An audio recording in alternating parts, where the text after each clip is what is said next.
Can I put frozen meat in a slow cooker? I was wondering if I can put meat directly from the freezer into a slow cooker. I want to be able to put chicken in the slow cooker without having to let it defrost for a whole day in the fridge. It is possible? Per the USDA guidelines, see link 1. Frozen chicken should not be cooked in a slow cooker or a microwave. It can only safely be cooked in the oven or on the stovetop. A similar warning is given for beef, see link 2.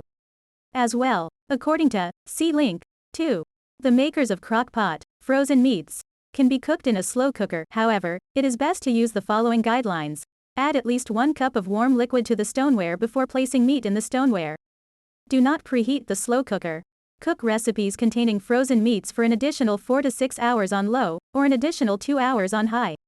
I've done it successfully with smaller amounts of meat, but I once cooked a roast that was probably at least 4 pounds without defrosting it, and that did not go very well. Nothing terrible, but my husband and I both got a bit sick after eating it.